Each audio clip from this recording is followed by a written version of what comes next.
Well, good evening, everybody. Thank you for joining us this evening. For those that don't know me, my name is Keith Rowe. I'm one of the two vice chairmen of the National Jewish Assembly. The other is Lawrence Julius, who's also online. Unfortunately, Gary Mond, the chairman who would normally be chairing this evening's event, isn't well, so I'm afraid you're going to have to put up with me this evening. But thank you all for joining us. If you're watching as a guest and you're not yet a member of the National Jewish Assembly, would you please consider doing so? It's a very reasonable fee for joining. You can join up via our website, nja.org. Please join, it all helps, and you'll be kept fully abreast of future events and everything else that is happening, as well as Zoom events. So please do consider that. Once we've heard from our speaker this evening, if you'd like to ask a question, please raise your virtual hand, click the raise hand button at the bottom of your screen. It may be elsewhere depending on what type of device you're using, but please don't try and wave at me or whatever, because I probably won't see it. Use the raise hand facility and I will take everybody in turn, and hopefully we'll be able to get through a good number of questions. Just before we start, I'd also like to mention to you that our next event is next Tuesday. That's the 17th of September, where we have Trevor Asserson, who speaking to us, who has just been the author of this report pointing out the many problems with the BBC. I think that's going to be a fascinating event, very interesting. Do please join us for that if you can. So moving on to this evening's speaker, I'd like to welcome Yair Zivan, who's going to speak to us basically about why centrism is the answer to extremism and polarization. He's recently published a book called The Center Must Hold. But before we actually get into the details of what's in his book and exactly his thoughts on this and whether or not we agree with him, perhaps, good evening, Yair, perhaps you could just tell us a brief background of yourself, and then perhaps once we know a little bit more about who you are, perhaps you could tell us what actually drove you to want to write a book on this subject before we get into the details of the subject itself. Great. Well, first of all, thank you very much for having me. It's great to be here with you all, and I really appreciate the chance to speak to everyone. Keith, as everybody might pick up relatively quickly from my accent, although I am Israeli born, I was raised in the UK. I grew up in Leicester, a connection I'm still very proud of.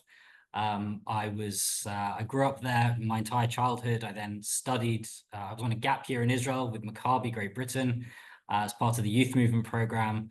So I grew up really through the Jewish community in the UK. I studied at University College London. I worked for the Union of Jewish Students as their campaigns director for a few years before moving back to Israel. Since I've been back, I did my military service in the IDF spokesperson's unit, the international press branch, where I also do reserves. I was in reserves from October 7th as well, for about just over 2 months, straight after the war broke out. After my military service, I worked for President Shimon Peres as his international media advisor and spokesperson. And from there, almost immediately, a decade ago, I moved to work for Yair Lapid, the former finance minister, foreign minister, prime minister, and now leader of the opposition in Israel, leader of the opposition for the second time, I should say. And relevant to this conversation, the leader of the largest centrist party in Israel. So that is my very brief biography.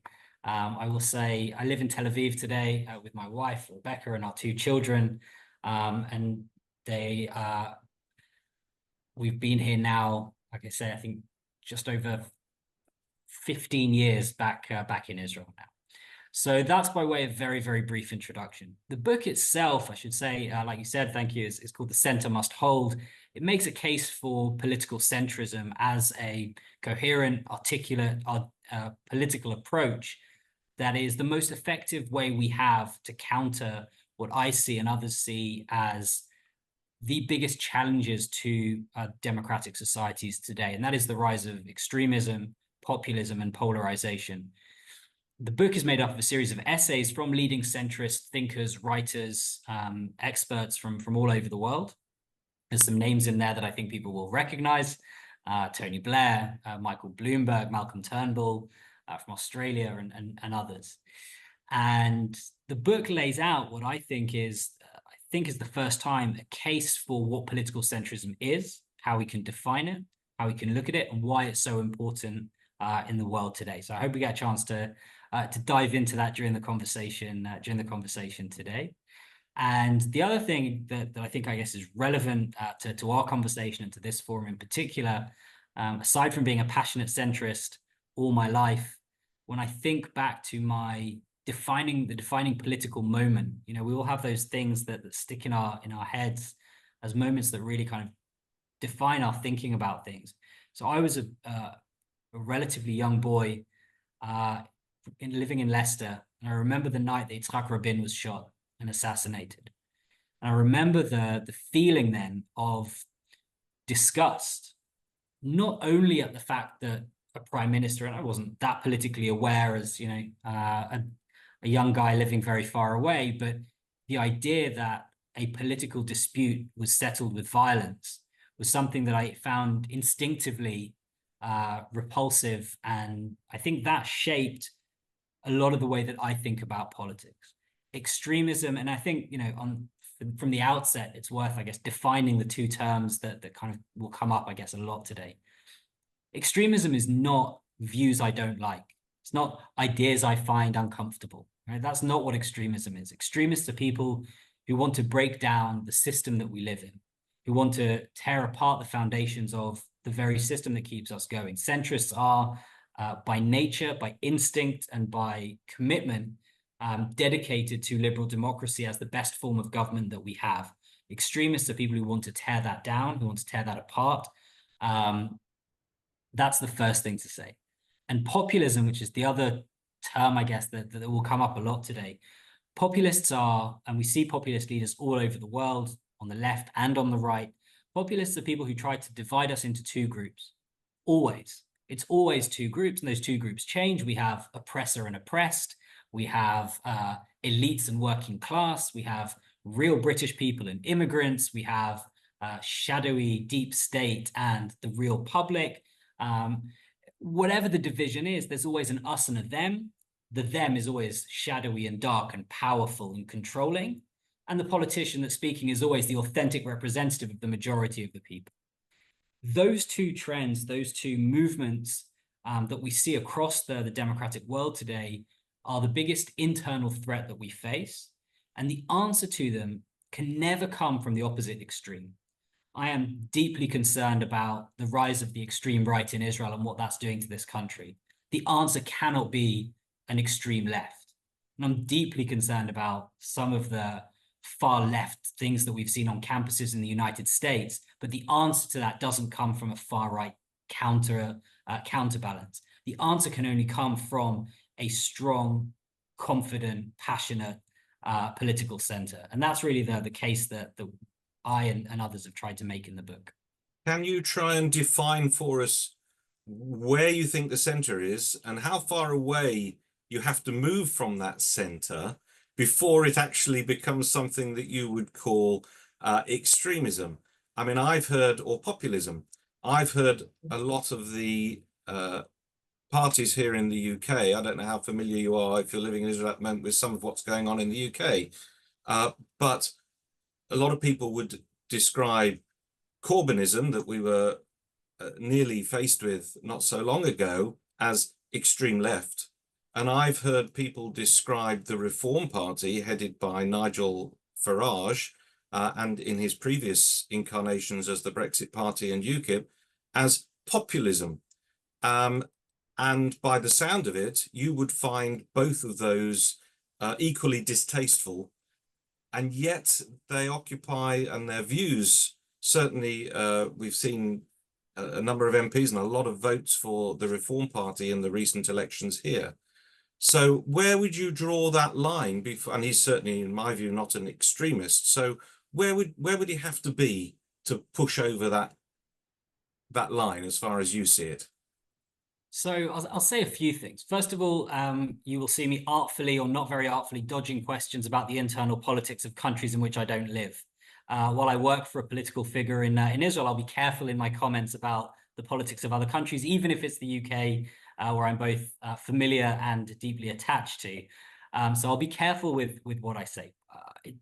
Jeremy Corbyn, I think, is a relatively easy case. I think Corbyn is a far left extremist. And I think that was clear throughout his career and throughout his leadership of the Labour Party. I think one of the reasons, and this is not a value judgment, but a political analysis, one of the reasons the Labour Party did so well in the last election was it's distancing itself from that brand of politics and a move away from that and a repudiation of that political approach.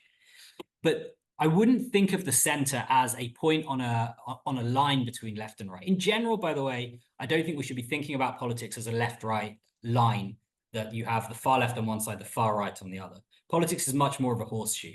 One of the things that you will see is the extremes end up meeting up, right? The angle is curved round.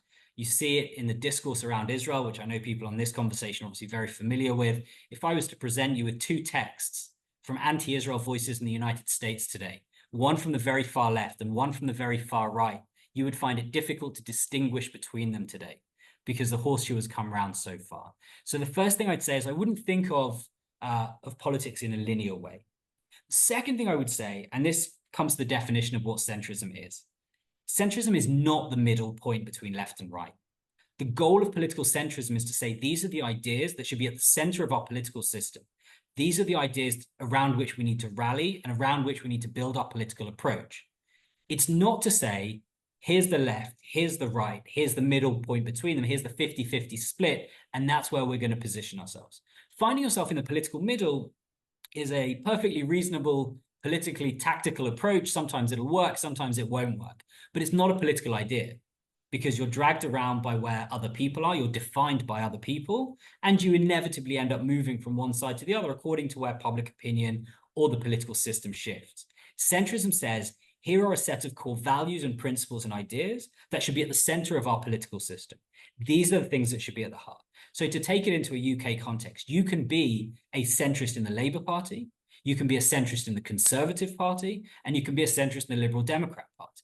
All three parties have within them centrist factions, centrist groups that operate in slightly different ways, but each of them along a set of centrist principles. Now, do I think it's possible to be a Nigel Farage-style politician and be a centrist? No, I don't. I think that it goes beyond that.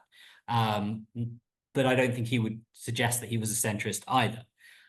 So I think the way to think about it is, does this person meet a set of values, the set of kind of ideas that define political centrism? And maybe it's worth taking a moment to outline what some of those are. And if I can suggest kind of 4 or 5 key ones that I think are important, and I'm happy to dive in more detail as we talk over the course of the evening.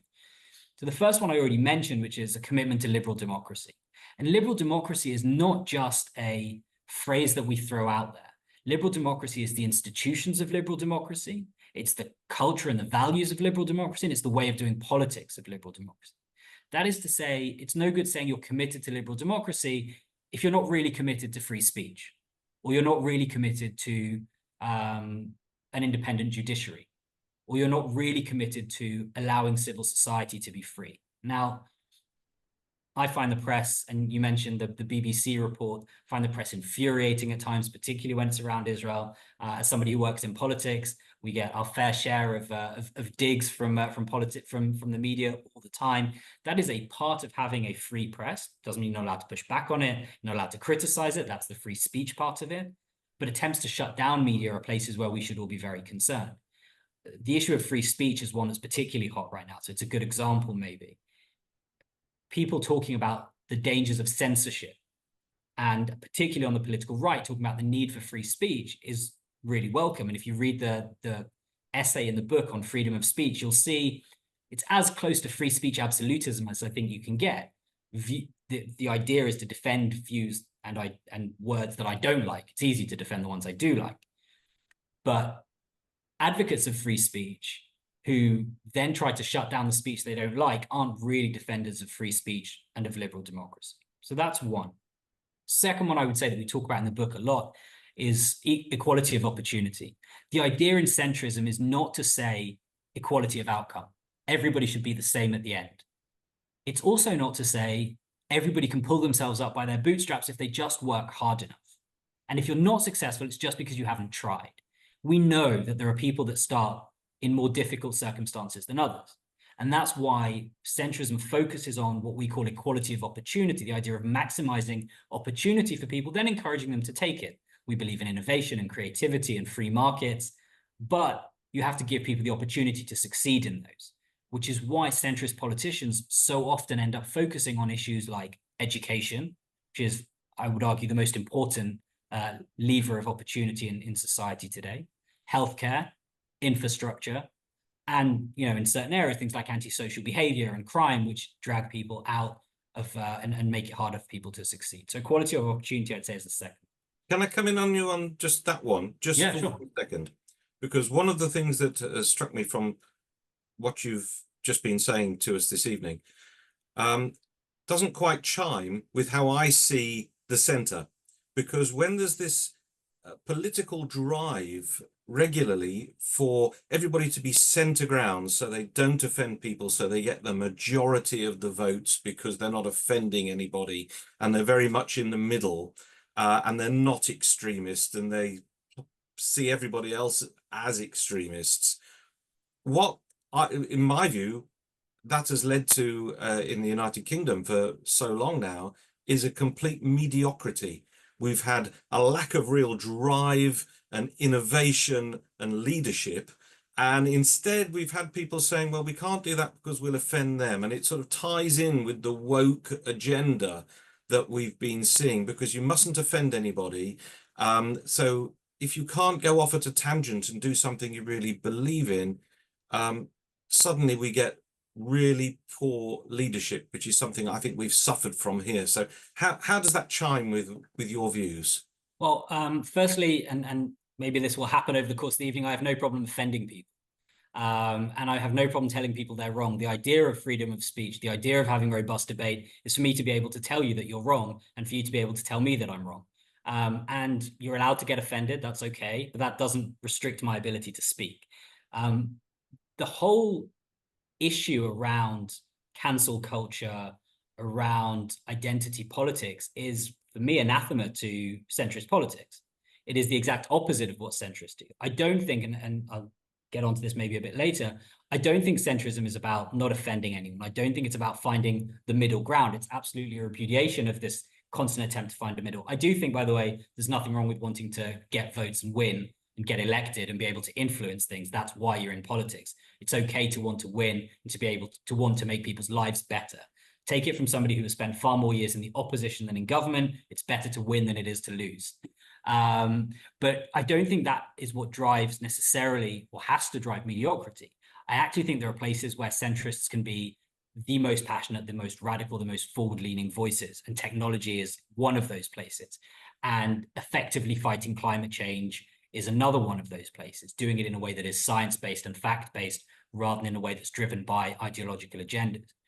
I think one of the most interesting things we're seeing, particularly in the US, and I suspect you'll see it soon in the UK even more, although it's already starting there as well, is actually the most effective critics of cancel culture and of some of the woke movement that we're seeing on the far left in the US come from the political center.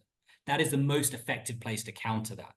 Because if I believe in individuals, I believe in liberty, I believe in freedom, I can't possibly square that with defining you simply by the color of your skin, the gender that you are, and a couple of other kind of demographic related things that then decide whether you're powerful or weak, right or wrong, good or bad.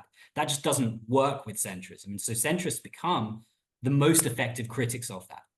On the other side of it, on the far right, centrists are also really good critics of that. And I think far more effective than the left can ever be, because they offer an alternative that people can relate to. So one of the other kind of principles of centrism that we talk about is this issue of what we call liberal patriotism, right? It's the idea of a positive vision for the country that says, it's good that you love your country. right? It's good that you feel passionate about it. I said this to people over the summer because it resonated. There is almost no one in the world who doesn't feel slightly more excited when their country wins an Olympic gold medal than another country, right? We feel it more. It's more important to us, and that's okay. That's good. That's healthy. That's a positive part of our identity. We're not citizens of the world who look at every country the same. We feel more passionately about our own. That doesn't mean we have to turn to nationalism. Doesn't mean we have to turn into disparaging others or a sense of superiority over others. And so liberal patriotism, I think, is something that offers a counter to some of the most dangerous trends that come both from the far left and the far right. And that's why it's another one of the key tenets that we talk about in the book. I'm happy to talk more about where I think mediocre leadership comes from. One, I think it's the judgment of political leaders today is incredibly harsh. It's incredibly constant. Expectations don't fit often reality. But there is an element where you get the politicians that you deserve if we reward people who are sensationalists, who are outrageous, rather than people who are hardworking, rather than people who are experts, rather than people who engage seriously with the facts. If that's what drives headlines, then that's what gets rewarded. Then we get into that sort of cycle, and you see that in political systems across the world, and it's incredibly damaging. I don't think that comes from political centrism. I think that actually comes from a sensationalism that's primarily, I think, media driven. And maybe that links to two other things that I will briefly say, and then talk more about whatever else you want to ask about. There are two other key elements, I think, that make centrism what it is and why it's so important. One is an understanding that there are competing tensions in running a country. It is not black and white. There are no simple, straightforward answers to something as complicated as running a country today. And while we want to sell you a bumper sticker or a tweet that solves all your problems, that just isn't possible.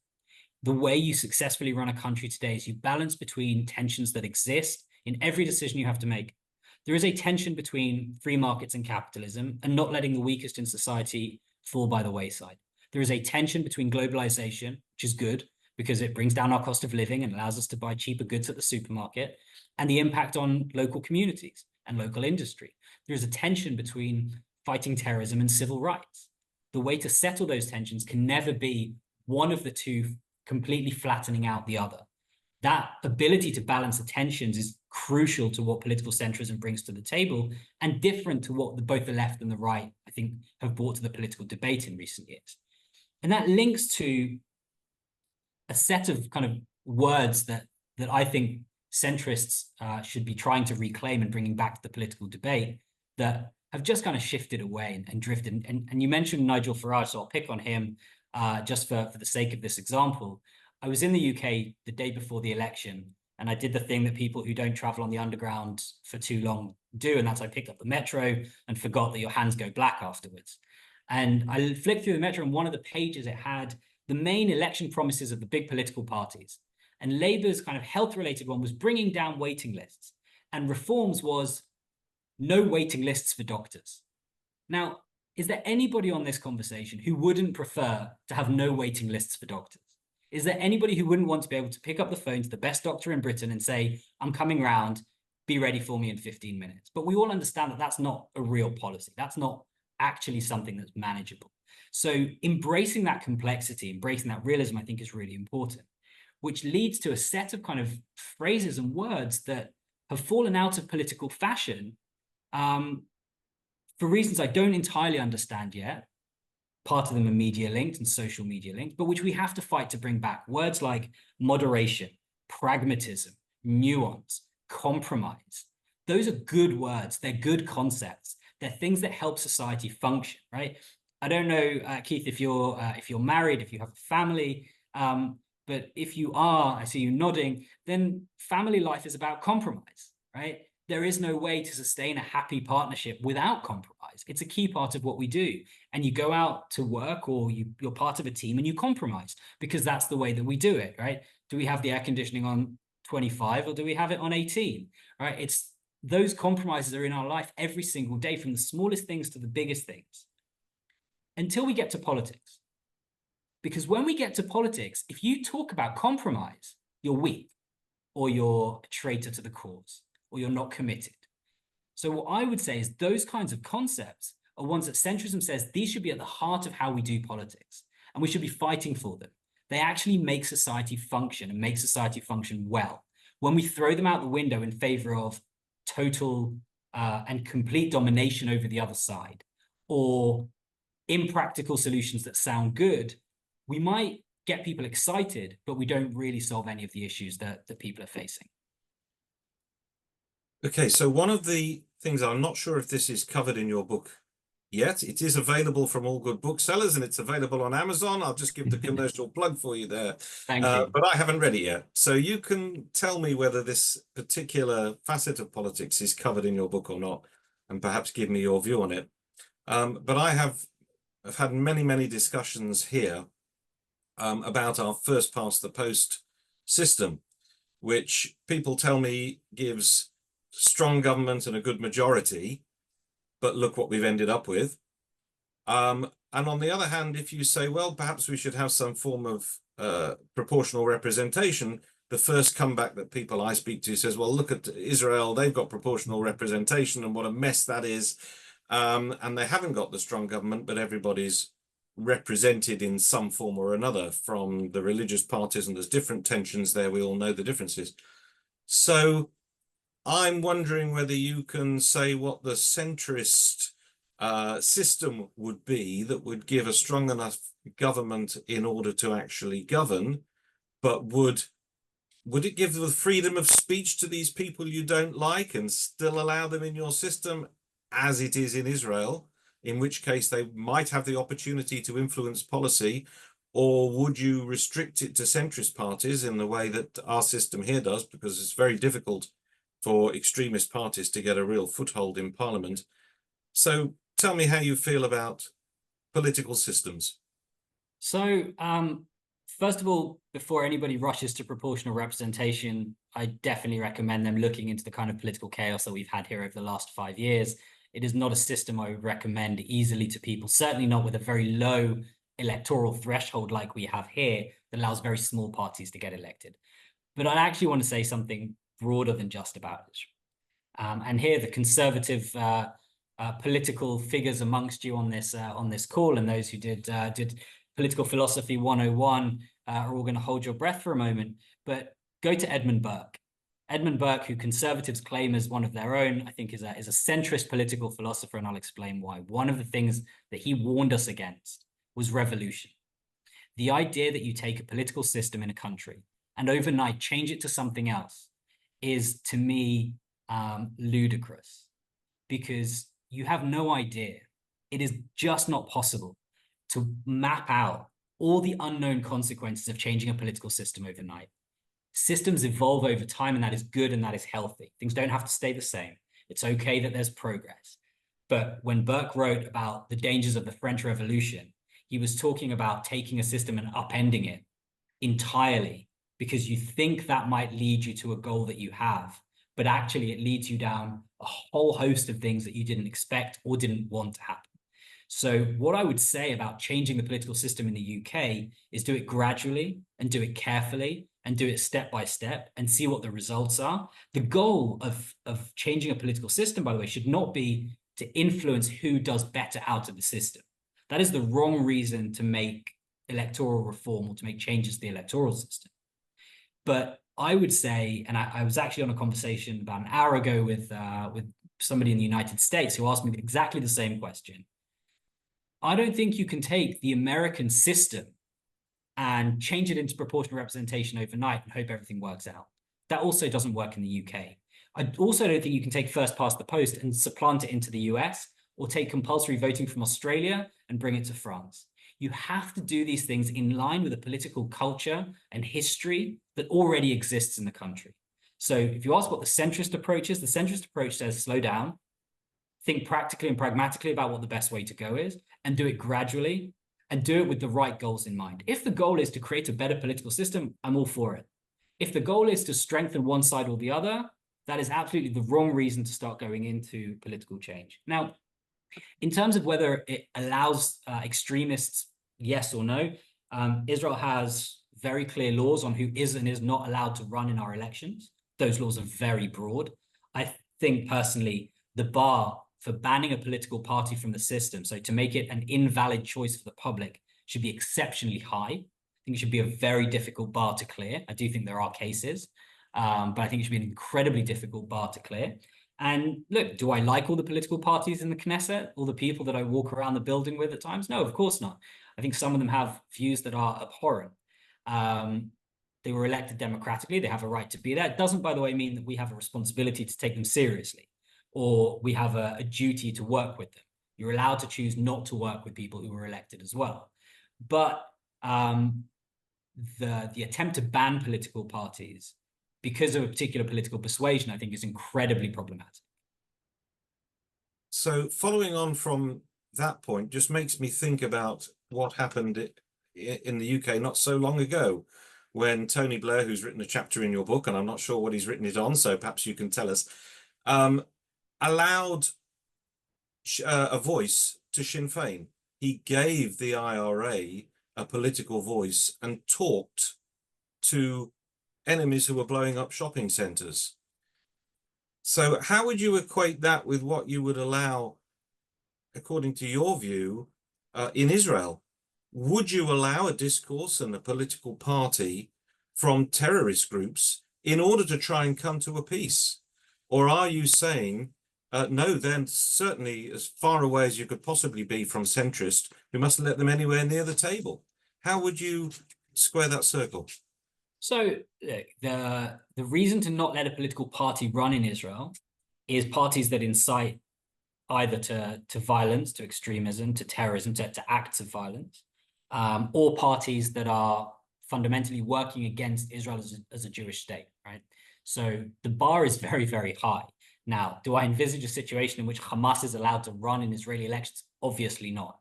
But I will say the bar to ban people from running is very high. Itamar Ben-Gvir, the Minister of Public Security in Israel, has convictions. He has been convicted in Israeli courts for terrorism-related offenses. So he's served his time. He's now allowed to run despite those convictions. But we have a very, very high bar that you need to clear. There are members of the Arab parties in the Israeli Knesset who have gone over that line, and some who come very, very close to that line. Now, I think that's different, by the way, to do you at some point have to engage in a process with people you don't like in order to make progress towards a solution? Yes, in the end, you have to. Do I think Israel should be negotiating with Hamas today? No, of course not. I don't think there's anybody in their right minds that would suggest that in the current situation, beyond the very specific indirect negotiations we have over a hostage deal and those sorts of issues. But the idea that we would bring them into our political system, I don't think there's anybody left, right, or center that would advocate for that. Okay. We've spoken for a while and explored a few issues which no doubt you cover in your book. So now I'd like to perhaps open this up to some of our members to put their questions to you. I can see a hand up here from Lawrence Julius. Over to you, Lawrence. Please unmute yourself. Can't hear you, Lawrence. You're muted. Right, sorry, I was waiting for Steve to unmute me. Right, well, I've got a question which really goes straight on from what Keith was asking you. How do you see centrism fitting in with the Israeli electoral system, which gives disproportionate power to minority interest groups, whether it be people like the Shas or some of the United Torah Party, who actually make their demands on things like Haredi draft, etc., as being a condition of being a coalition, in the coalition. And most of the time, people want, for example, the Haredi parties in the coalition because they need them to form a government. So how do you see that coming together? So the party that I work for, Yesh Atid, led by Yair Lapid, has sat in 2 coalition governments in its time in politics. Both of those were without the Haredi parties. Both of those were able to be formed without them, and we could do it again. What has happened in Israel in the last 15 years is that the political right, led by Netanyahu, has aligned itself very closely with the far right, with Itamar Ben-Gvir and Bezalel Smotrich, who are, in my view, certainly fit the definition of extremists, and with the Haredi parties, and has created a bond with them that puts them as part of their political bloc, which I don't think is particularly healthy. The old Likud party of 10 years ago, even 8 years ago, was certainly closer to Yesh Atid than it would have been to those parties, but they've chosen, I think, to go in a different direction. There is a space for centrism. One of the most interesting things, and we haven't really spoken much about Israel yet. So, Keith, if you'll allow me a slight tangent, Please do. before I talk about the politics after October 7th. This has been, without a doubt, the most difficult, painful year of our lives. I will say, by the way, the book, the first manuscript of the book was handed in to the publisher in the UK on October 6th. I went to bed that night feeling particularly happy and pleased with myself, and woke up the following morning to a world that had turned upside down. We are still living through that every single day. And so everything I say about politics in Israel comes second to the fact that we are still living through this incredibly difficult, dark year. And I'm sure the question will come up, so I'll preempt it now. If you ask me, and I think anybody in the centrist camp in Israel, the return of the hostages should be our #1 priority as a country. We need to bring them back. The idea that people are still suffering in Gaza, in the tunnels, like the video that we saw a couple of days ago from Daniel Hagari, the spokesperson, the conditions they were kept in for 11 months before they were executed are intolerable for us as a society. That difficulty that we are facing puts everything else, I think, into perspective. It is not, unfortunately, separate from politics, and we shouldn't imagine that it is. One of the interesting things that has happened politically since October 7th, you would imagine after such a horrific terror attack, that the public would shift to the right. That is generally the response to acts of terrorism, to feelings of insecurity. What has happened in Israel is the opposite. The public has moved to the center. If an election were held today, the government would look like a larger and more stable version of the government that Yair Lapid and Naftali Bennett formed and led. The reason for that is the Israeli public increasingly recognizes that there are two illusions that the right sold it, which were hijacked by the far right and made those things impossible. One was security, and October 7th was the largest security failure, certainly since the Yom Kippur War, and arguably even worse. And secondly, a sense of competence and management, calm and effective leadership, which simply doesn't exist at the moment. And so the Israeli public has shifted from that government that they chose democratically in November 2022. And if an election was held today, the government that they would choose would be a centrist one. So there is definitely space within Israel for strong centrist politics. I would say more than ever, it's what we need, and it's what the Israeli public is looking for today. Does that answer the question? Yes, thanks. Okay. Max Radford, please unmute yourself. Max, can you hear me? You're muted. I think somebody else has to unmute them. I'm asking Max, can you unmute yourself? There we go. That's okay. So I couldn't do it myself, but thank you. And thank you, Yair, as well, for everything you said. I really enjoyed listening to you. And I'm much like yourself, has always been, believed in the centrist ideologies, and, almost frustrated, I would say, of why can't we get there? Why can't we have, centrist politics really in charge? And I've subscribed to that for a while. And I've been frustrated by it for a long time. Sounds like you have been too. But forgive me for a moment. Then I rewatched the West Wing, which some of you may remember.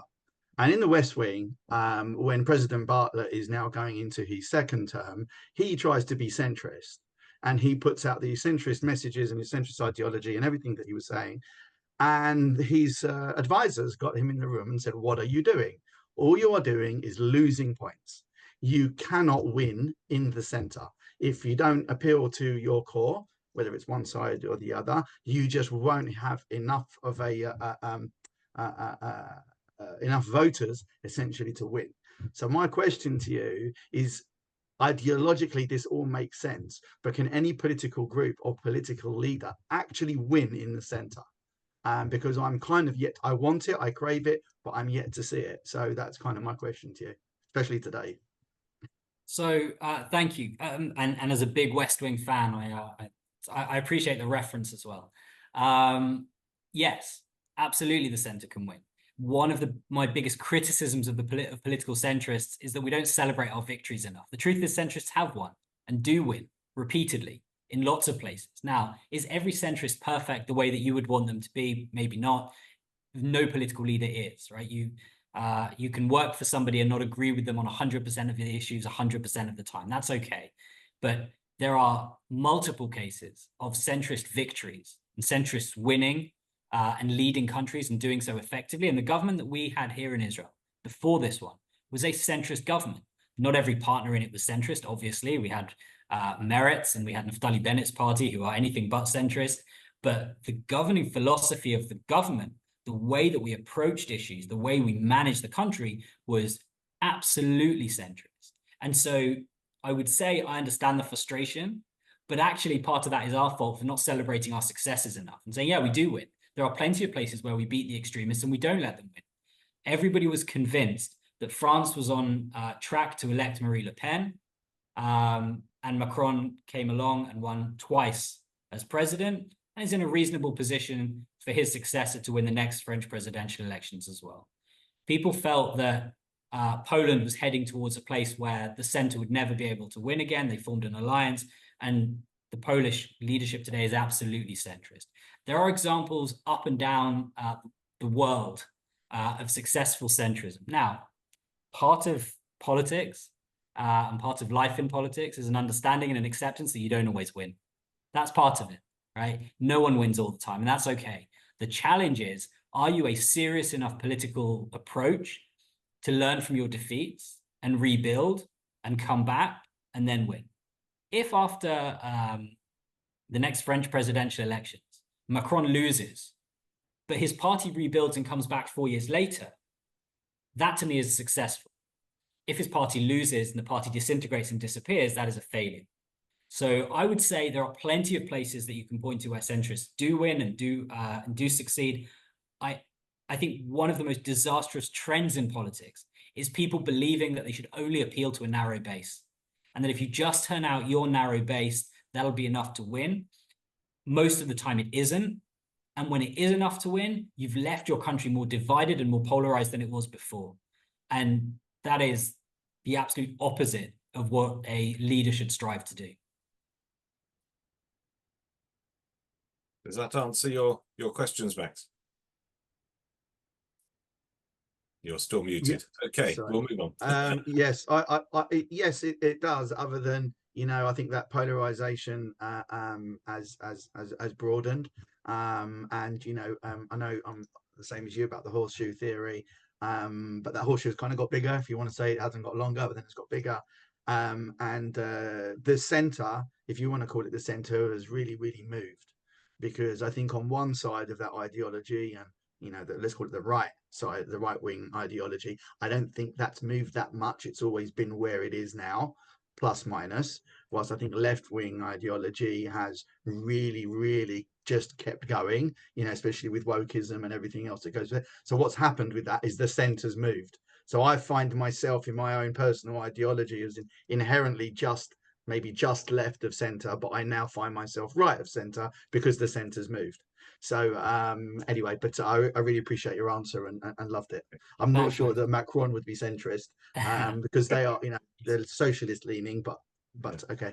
The one thing I would say, and I think it's interesting. First of all, it really depends where in the world you are. There are places where the political situation is different.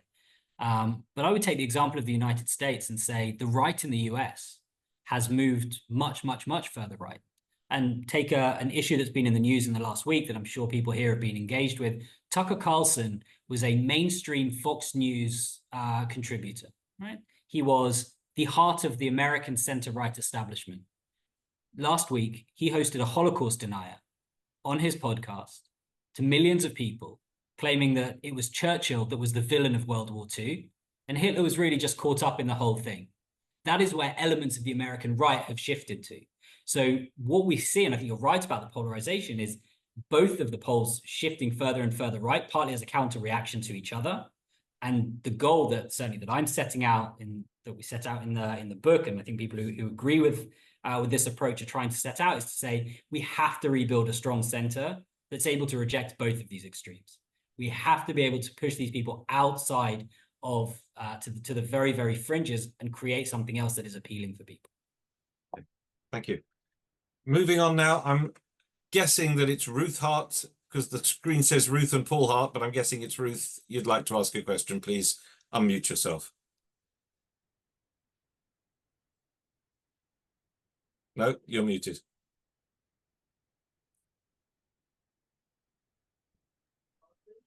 Can you hear me now? Yep, Yes. got it. Oh, good evening, Yair. What I wanted to ask is, are the public services in Israel, for example, health, education, local government, are they as captured by the left and by wokery as they are in Britain? I don't know to compare it to Britain, but I'll say I don't think it's an issue here in Israel. And there's a few reasons for that. Firstly, take a step back. The whole issue around woke culture is an incredibly UK and US centric debate. Most of us in the rest of the world don't really experience it in the same way. We're just not having the same conversations that you're having. Part of that is because we're dealing with things that are slightly more life and death on a daily basis. And part of it is a cultural thing as well. So no, it's not really an issue here. There's no, those debates aren't really happening here in the same way. I don't know if you know, but Israel has a split education system. So we have 4 different strands of education running at the same time. There's an Arab education system, an ultra-Orthodox education system, a religious education system, and a state education system. And we have 4 tracks that run parallel all the time. So the system here is I think entirely different to the UK. Same with our healthcare system. So I'm not sure we can make that comparison. Thank you. Okay, thank you. Faisal Bashir, could you please unmute yourself? Good evening, sir. My question is may sound a bit silly, but do you think that if we remove far right out of the equation, how can centrism is applicable? Don't you think that far right is the decisive factor to bring the far left to the negotiable table? No, so look, this goes back, I think, to the horseshoe theory, right? This idea that actually the far left and the far right meet each other and end up agreeing on more than they disagree. And I know this is a predominantly Jewish audience, if not almost wholly Jewish audience. Anti-Semitic conspiracy theories, Holocaust denial, shadowy Jewish control. You see that on the far left and on the far right all the time. The kind of those sorts of issues, you see them on the fringes of both sides. The counter to what I'm sensing is deeply concerning to many people on this conversation of an increase in kind of woke ideology and a drift to the left and those sorts of issues, it cannot come from a far right. All that does is tear society further apart and give us 2 options that are both terrible options. Now, I said at the beginning to Keith that I try to stay out of the politics of other countries. I'll make a brief exception because it's far away enough that I shouldn't get in any trouble. In the last elections in Brazil, the Brazilian public had to choose in the second round between 2 options: a far-right, populist, corrupt leader on the right and a far-left, populist, corrupt leader on the left. Those were the options facing Brazil in the last election. For a country the size and importance of Brazil, the economy of Brazil, the history, the culture, the place it has in the world, for that to be the choice they face is disastrous. Neither of those options are good options. And so if we say, as I think most people here have said so far this evening, that you're worried about a rise of a populist far left, the answer to that can never come from the populist far right. If you make people choose, all you do is split and polarize the country. Centrism offers something else. It offers a different approach that allows you to create something that people can rally around. It allows you to create a positive vision of the country that people can rally around. It allows you to create a positive economic message that people can rally around. It allows you to create a government and a system of government and a form of government that actually delivers results for people rather than engaging in these kind of culture war issues, rather than engaging in things that are, for most people, not at the heart of what they care about. And so I think that the worst thing we can do if we're worried about the rise of a far left, or we're worried about a rise of the far right, is to think that the alternative comes from the mirror image. It doesn't. The alternative comes only from the political center. Okay. That makes I'll sense. just follow on from that at that point, because one of the things that's concerned me in the political debate in this country is these labels, far left, far right. And it seems that if anybody wants to discredit somebody in politics in this country at the moment, they call them far right. So anybody protesting against mass uncontrolled immigration, whatever, the boats coming across the English Channel, all this sort of thing, suddenly anybody that's complaining about them, they're far right.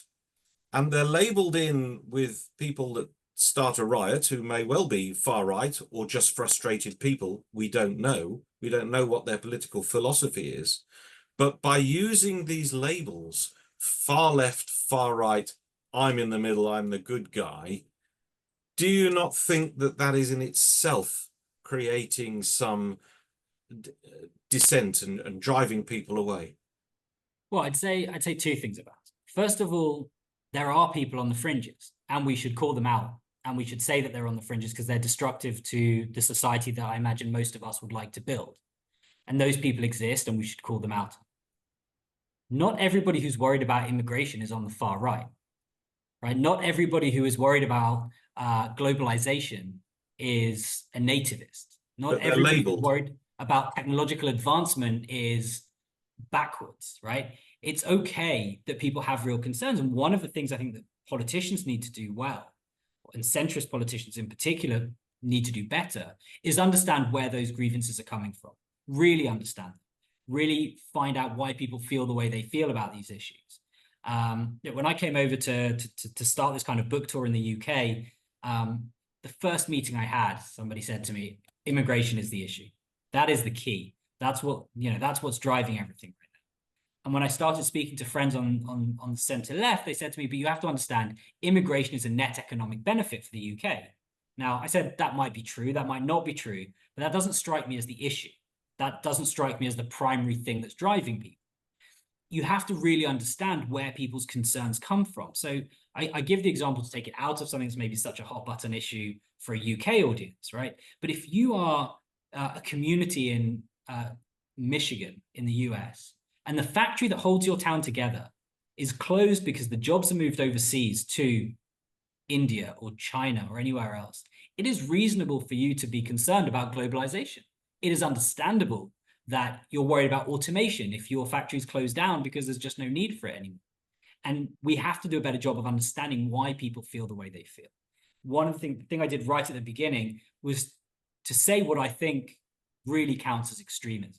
I think if your answer to a concern about immigration is to go to try to burn down buildings or to riot, if your concern about the Middle East is to go and vandalize Jewish shops or to throw bricks through them or to attack Jews in the street, then yes, I think you're an extremist. And I think it's important that we label that, and I think it's important that we fight it, and I think it's important that we combat it. And I think if you're on the right, then you should be the ones leading the fight against the far right. And if you're on the left, you should be leading the fight against the far left. It is easy to criticize people on the other side of the political map. It takes absolutely no courage to call out people on the other side. The challenge is to call out people who you think are on your side and who go too far and who are extremists on your side. And I think that's the responsibility that we all have. One of the reasons I feel so passionate about centrism and so committed to it is because it's a place where I'm able to do both. I am able to say that I think Tucker Carlson, having a Holocaust denier on his podcast and claiming that Churchill was to blame for World War II and was the villain of World War II, is abhorrent and we should fight against it. Just as easily as I can condemn the campus protests after October 7th, calling Israel every name under the sun. I can do both of those things because I'm in the political center and because I don't feel like I need to protect one side or the other. So I don't have any problem labeling extremists as extremists. I do think it's important that we're accurate with those labels, and not everybody who's worried about an issue is an extremist. And if we label them as such, if we're not good at understanding why they feel the way they feel about an issue, we're also never going to be able to build their trust enough to ask for them to vote for us. If, as a political figure, you want someone to vote for you, they have to feel genuinely. And there's this moment whenever I talk that I see people rolling their eyes. I believe that actually the voting public as a body is smart. I really do. And I think they can tell when politicians are being inauthentic. And I think they punish it. And they need to know that you genuinely care about the issues that they care about, and you genuinely understand why they care about those issues. That doesn't mean we can't call out the extremists when they're there, though. Well, I guess if we want to know more about this subject in absolute depth, the real way to do so is to get hold of a copy of your book. I see that Steve has very helpfully put a link to Amazon in the chat. So if anybody wants to buy or probably download a copy, they can do so from that, or go to a bookstore. I don't see any other hands up to ask any further questions. So yeah, I'd like to thank you very much for taking the time to speak to us this evening and for giving us your views. Before I call on Lawrence Julius, our other Vice Chairman, I'd just like to hand over back to Steve Winston, our Managing Director, who just wants to keep everybody informed about a particular event that's coming up in the near future. So Steve, over to you.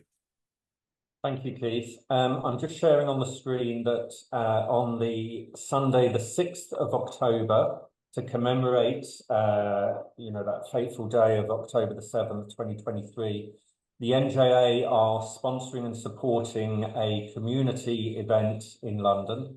The exact location and timings will be notified and released and notified nearer the time. But if you do have that Sunday free, please do consider coming up to London and joining in to commemorate that day. There's not really many other words I can put to it right now. So please do consider that. And I'm going to take that off the screen now. So that's Sunday, the 6th of October, to commemorate the 7th of October. And I just want to give a shout out to Sasson and Bernie Zakaria, who are Yair's very proud in-laws. Sass and Bernie, hello, good evening, thanks for joining. And I hope that your son-in-law has done you proud. Okay, Keith, back to you. Thank you. Well, I would like to call on Lawrence Julius, who will propose a vote of thanks to our speaker this evening. Keith, just before you do, and before everybody disappears, just an opportunity for me just to say thank you for everyone on this call that I know over the last year has done so much to support Israel and to stand with us. It's been, as I said, an incredibly difficult year. And when we see the solidarity that we get from abroad and people who are willing to go out and make the case for us and willing to stand by us, it means just a tremendous amount to the people of Israel. And I hope people know that and appreciate that. One of the things we Israelis aren't always very good at is saying thank you. So from here in Tel Aviv, it's an opportunity for me to say thank you to all of you for the work that you do in supporting with us and standing with us. So, thank you very much for having me today and for the work you're doing in general. Thank you. Lawrence. Lawrence, can you unmute? Yeah, right. Before I do a thank you, just to say October the 6th commemoration will be, I think, a couple of regional centres, I think Manchester and Leeds. And if you go to the website, you will find details of those. So you don't necessarily have to come to London. Yair, thank you for a fascinating talk. I was actually reassured a lot because you said that centrism is not an excuse not to have robust government, which won't be afraid to make difficult decisions. And reassuringly, it's not a council culture. It's not being woke, which I think was really good. I thought the answer you gave me to the question on Israel was also very satisfying. And I look forward to reading your book. And I will be in Tel Aviv on Hol HaMoed and for a couple of weeks afterwards. So if you want a coffee in Neve Zedek, it will be my pleasure to pay for it while you sign the book. Thank you. Thank you. Thank you, Lawrence. Thank you, everybody. Good evening.